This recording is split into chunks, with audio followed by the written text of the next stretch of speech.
Welcome. My name is Gena Timberman, and you are listening to Timber People, a podcast about people who, like timber, are strong, build and create, who gather us together like fuel that feeds fire.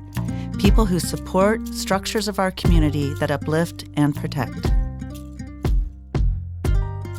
Welcome to the show. This is a really special occasion. I love welcoming my friends and associates always.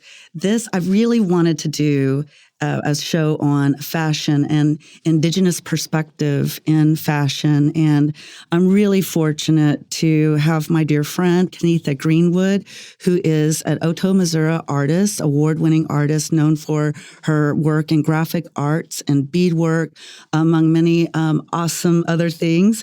And I'm also excited today to welcome Laura Allen, who is the curator of Native American art for the Montclair Art Museum. Welcome to the show. Thank you. I almost don't know where to start because we have so much to talk about. I want to talk a little bit about the purpose for your visit, Laura. And I know that is, really an exciting, I think, introduction to the attention and the artwork that Kennetha has been accomplishing. And in our community, we celebrate her artwork. And I love that you're meeting one another and engaging through this awesome exhibition that you've been promoting and developing. Yes, thank you. I'm so delighted to be in Oklahoma. It's my first time, actually.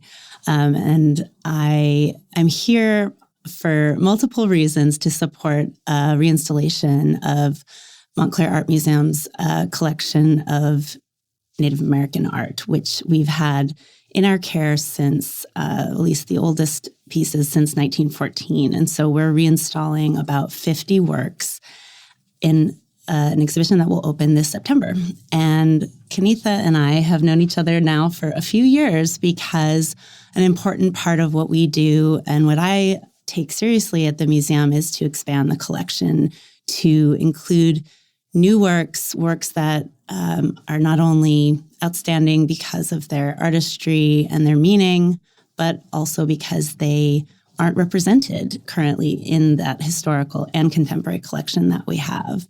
So I'm here today with Kennetha to add some new works to the piece that was donated to the museum that she created. It's a dress, an Otoe customary, incredible red ribbon work dress.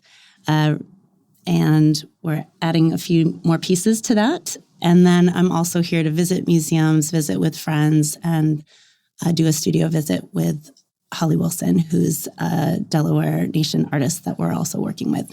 Awesome. Thank you. And welcome to Oklahoma. You know, it's really special to see our Oklahoma Native artists being recognized on that national and international stage.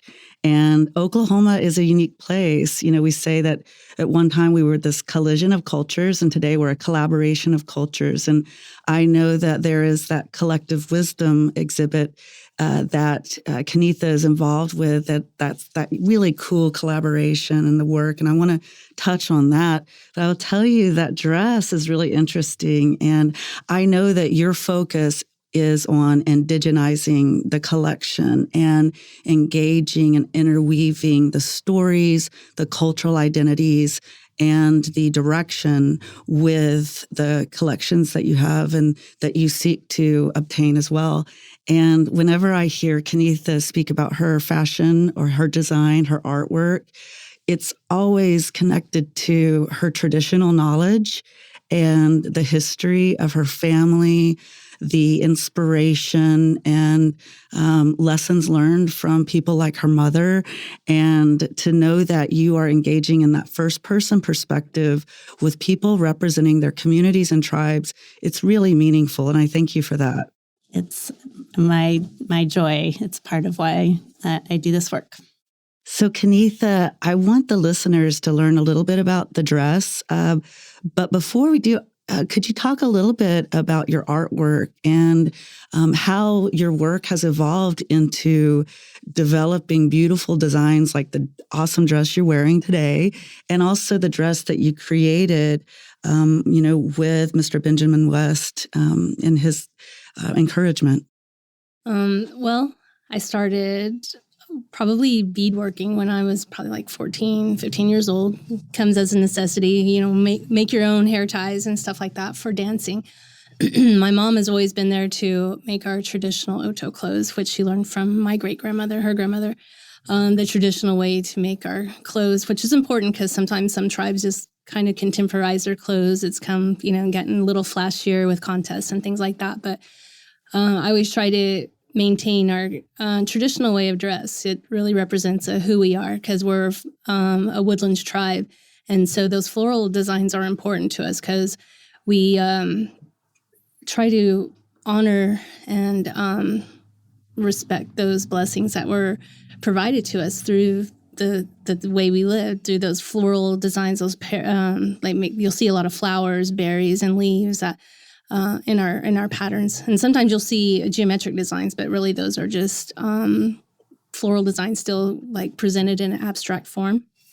And so it's important to me to carry on those traditional ways that my mom learned from her grandma and keep that way of dress alive because that really represents who we are. And so I started working with our tribe in 2008, kind of like just a receptionist and with our development authority. And at that time, we were opening a new senior building, and I was able to have the opportunity to decorate the building for him and design, make designs and stuff for him. So, of course, I did floral designs for him. It was really kind of before I knew Photoshop or anything like that. It was really a learning experience. And so from that opportunity, we opened our first council casino, and they were like, well, hey, help design this. And I really think it's important that we keep our designs and where we came from and where, we made our tracks and bring them, down here and for our people to still realize like, hey, this is where we came from and this is who we are. And so it's incorporated throughout the whole casino through carpeting and artwork and things like that. And so that's kind of where I got my start with the tribe and been able to grow as an artist with the tribe and then personally grow my art as well. It's really important to see our tribes really supporting artists. And I want to touch on this here later in the show about, you going out as an ambassador of your tribe, but also as that first person interpreter and of the aesthetic, of the design aesthetic and what it means from the historic and cultural background. And I want to touch on that. This dress that I know will be a part of the exhibit, and I know that you created some beautiful necklaces as well. And there's a story about that is really about that Indigenous aesthetic, but also about our MMIW platform and that what that means to Indian country, but what it means really to women and all people. So the dress, Benjamin West put out a request for art, and someone put my name out there, and he contacted me. Of course, it's always important to keep our MMIW murdered and missing murdered Indigenous women in mind and keep them on the forefront because it's kind of overlooked sometimes for some reason. It may not be as important as, someone from another race that has gone missing or murdered. It always seems to be swept under the rug. So it's important as an artist, which Benjamin West is a photographer, to keep that on the forefront and on people's minds. And so let them know, like, we're important and our missing and murdered women are important as well.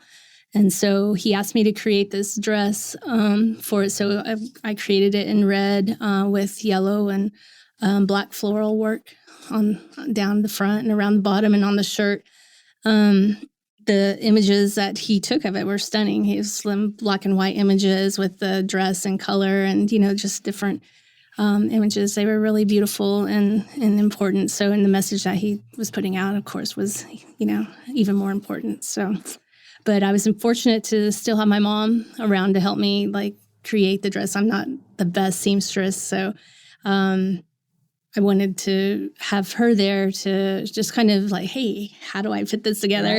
So it was really cool to, have her there with me and help her understand why I was doing this, because she was like, why you're doing it for? Why? Who are you making this for? So it was kind of cool for her to understand, like it was on a bigger scale, like that we were making this dress. So that's meaningful, that shared experience. As Native people, as a community in general, we need one another, and to have a shared experience like that, particularly as it relates to your culture and your history, is really so important. And so the opening of the exhibit is September 11th through 14th. We are still planning out events, but we are going to have many. And yes, this dress by Kennetha was donated to the museum by Benjamin West, and he was living in the next town over at the time and was involved with the museum and really wanted to offer this to us. And so we were excited. We don't have very many, if any, examples of ribbon work in our historical collection. And so I was delighted to have this join the collection as a contemporary piece. And of course, its power to communicate the importance of raising awareness and change related to missing and murdered Indigenous women, girls, and Two-Spirit people was a part of why the message was also important. And this work communicates that very well. And that was also not something that was represented directly in our collection. Absolutely. I really appreciate, as I mentioned, that respect and the relationship and the responsibilities that museums have working with Native artists, with Indigenous artists. And I know that in planning the First Americans Museum, that Kennetha, your work is represented there in powerful and meaningful and special ways with the Otoe-Missouria, the War Mothers blanket, as well as the beautiful items that you see in your artwork and the design and the store and in our community. And I really love that the voice of the artist coming through. And can you talk a little bit about what that meant and that relationship, but also for our fam founders, we call it, your beautiful blanket that you created that honored, the earth, the fire, wind and water, and what that means for, the 39 tribes and being represented in that way through your artwork. Well, first of all, it was a great honor to be asked to do that artwork. It was a little daunting at first. I was like, how am I going to represent all 39 tribes in this design and make sure, no one is overlooked. And of course, I gave it an Otoe Pagrahunye, means first they came. And so I did it through kind of our origin stories, because through our origin stories, we're all connected. We either came from the earth, water, fire, or the sky. And so in that design element, I did include the fire in the center with the handprints around the fire to represent, all the nations that are in Oklahoma, with elements from the floral work. I did the flowers and the kind of woodlands floral. And then the stars in the sky kind of represent maybe like the Pawnees and around their area where they are. And then I also did the water pattern and kind of like a southeastern kind of look, and just trying to incorporate every tribe as much as possible. That's important. I mean, as humans, we all have that origin story, and so to know that the museum took that direction from artists, even in the physical design of aspects of space and the exhibitions. And so the work that you're doing, Laura, is really important in working with artists. And I know that, Kennetha, you have also been working with other museums, and I really appreciate, first of all, your support of the museum, First Americans Museum, and the other museums and projects in our state that are we're all so connected. Your people have really interesting, dramatic story to tell. And I know that you have traveled across this country to other museums giving that direction. And that voice is so important as an ambassador of our people. I know that you represented your tribe in going up to Indianapolis. Can you talk a little bit about that experience? Well, the Idle Museum reached out to our tribe with some of the other Great Lakes regions tribes. They wanted us to come and spend time with their collection. I think it's Richard Port Jr. collection. They had a lot of floral patterns, skirts, blankets, things like that. They reached out to us, and we had several people go with us. My son and my mother were actually able to go with me, and then a couple of other people from our THPO department was there. And they wanted us there to just kind of like, okay, most of it they had recognized as Otoe-Missouria, but they wanted us to be able to contribute to their publication about how our floral designs were developed, or any history that we could give about floral work and our patterns and things like that. So once again, I was fortunate. My mom was able to go and spend time there, and they actually had a blanket that was none of the other items had names on them, but this one had Agnes Pipeston's name on it, which was my mom's aunt. And they put it out right in front of her, and it was really special the way we were treated. And they allowed us to take that blanket and put it on her and get pictures with it. So that was a really special moment for all of us too. And when we were there, it was just like being there with our relatives. It was kind of like a reuniting, I guess, with our ancestors. It was, a special energy that and spirit that was in the room with us when all of those things were out. And my son was able to bless all those items and with the cedar and pray in our language and share a tribal hymn. And so it's kind of like letting him know we're still here and we're persevering. And it was a touching moment. And they kind of set precedents, I think, for how museums should receive relatives of those items, be open to our thoughts and what we know about them, not just what they have on a piece of paper. And so they were getting information from us, and that was really important to us and made us feel welcomed and, received. So it's really important. I mean, that relationship to those collections cannot be replicated with anyone else really, but your people and with family members. And, we talked about with the Winneco project, with the First Americans Museum, that sense of that spirit of an object. And we were talking earlier, but that is true. And our words as Native people, songs, that just being around the collection is really meaningful and moving.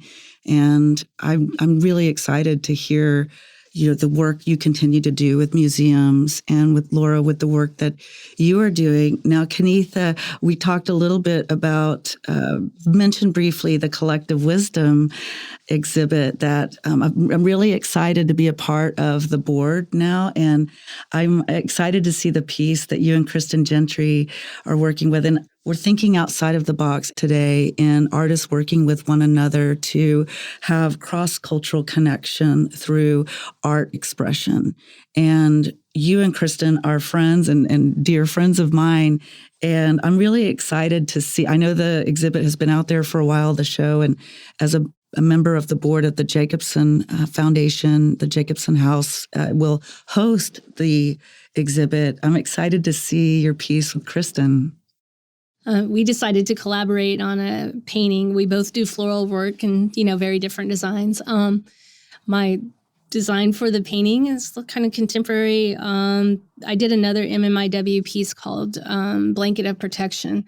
And so it's just like these lines of color, kind of like representing our Pendleton blankets and the blankets that the Otoes wear. And I just add some floral work, but instead of a traditional manner, I kind of make it look more realistic, I guess, but still within our pattern designs and things like that. And so I think it'll be really cool to see Kristen's floral work intermixed with mine. Absolutely. Absolutely. I love seeing her work in our Choctaw Cultural Center as well. And I also want to say that you can see your work in museums, but you can also see them out in the community. I know that you created a 20,000 square foot mural for your tribe at the Seven Clans First Council Casino Hotel and Water Park. Yeah, they keep me busy. So, our water park walls were pretty blank for a while, and they just wanted to have something on the walls that represented the tribe. And we were trying to decide, like, are we going to put vinyl in there? Anything, the humidity is so high. We were like, okay, I'll just paint it. So I actually created our clan animals in the kind of a childlike form. So because I think it's important that the kids always are able to relate to, that, hey, this is part of me, and hey, right. That's my clan, this is my clan. Or maybe some of them don't know their clan, and maybe they weren't taught, and maybe that'll, prompt questions like, which clan am I? So, but yeah, it was like a year-long project getting all the walls painted, but I still have a couple to do, but it looks so pretty awesome. much done. It's so great. It's fun and beautiful.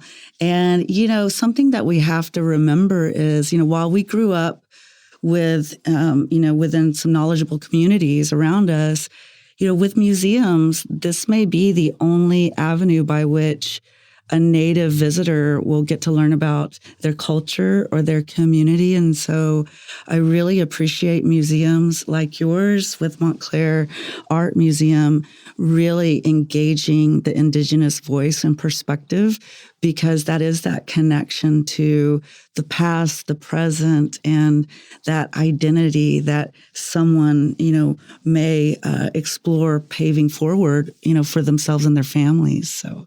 Indeed. You were talking about First Americans Museum, and I literally just left the museum to come here. I'm so happy that you were able to visit. And it's so vital. The director of curatorial affairs, Heather Atone, was one of our advisors in the early planning iterations of this reinstallation exhibition at Montclair Art Museum. And she and her team showed me around today and shared all that they did and all that they have accomplished. And it's instructive for me, especially as a non-Native curator. We are learning from the leadership of Native professionals in this field, and learning how to use practices that honor and include our Native partners in the most respectful and best way possible. So yes, this is part of my trip too, is to continue that process of learning. And for our exhibition at Montclair Art Museum, we're not only engaging artists like Kennetha. I think there's not only are there new acquisitions and purchases, but we've done 5 commissions for this new reinstallation, because there was so much opportunity. But also are working with collaborators, especially for the historical pieces. As you mentioned, it's so vital for us to be working with knowledgeable community members in sharing, not only helping to select objects, but interpreting them accurately, appropriately, and through an Indigenous lens. So there's a lot of people involved in our project, and it is that's what's going to make it successful. That's so great. We need more museum professionals anyway. We need more museum professionals like you that honor and respect those relationships and that way of operating in the museum world. And I will tell you that sometimes in the public eye, there can be this, sentiment that contemporary isn't traditional. And being innovative has always been traditional for Indigenous people, or we would not have mound building, we wouldn't have woodhenge, we wouldn't have. So it's really exciting to see process evolve over time as a witness and someone who appreciates Native art.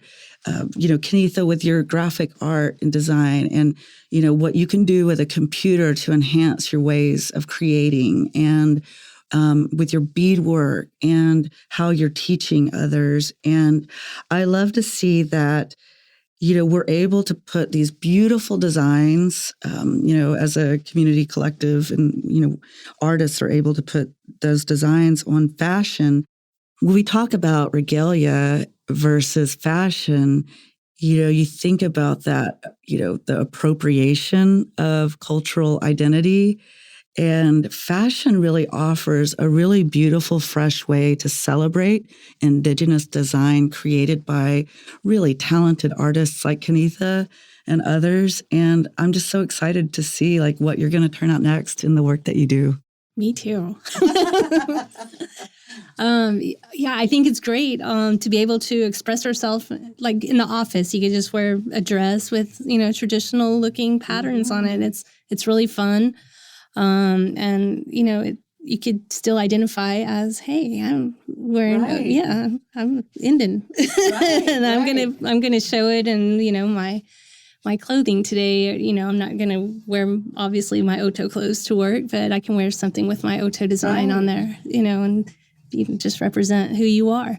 And I think it's really great that it's really just kind of blown up in the past, few years. You would probably see maybe some Pendleton looking patterns on clothes, and it really wasn't representative of who we are. It wasn't made by an Indian person. Right. And now it is. And it's really wonderful to see all of these designers and creating these different avenues, on shirts and dresses and coats and things like that, and giving us the opportunity to show our Indianness every day. Absolutely. And it becomes a conversation starter. I'll go to a conference or something and see someone with maybe an earring or design. I know them, and we start talking, and we have these common connections. And so it's really about connecting our community with one another. And I'm so grateful that we have those opportunities to connect our community artists here in Oklahoma and beyond in Indian country with museum professionals like yourself. And I can't wait to see the exhibit. And like I said, all the work that you continue to do, Kennetha, thank you for everything that you do for our community. And Laura, I thank you for everything that you're doing and for the relationships that you're building here in Oklahoma and beyond. Thank you so much for being on the show, both of you. It's been a real gift for me. Oh, thank you. Thank you so much. Yakoki, thank you for joining us. Timber People is brought to you by the Possibilities Podcast platform.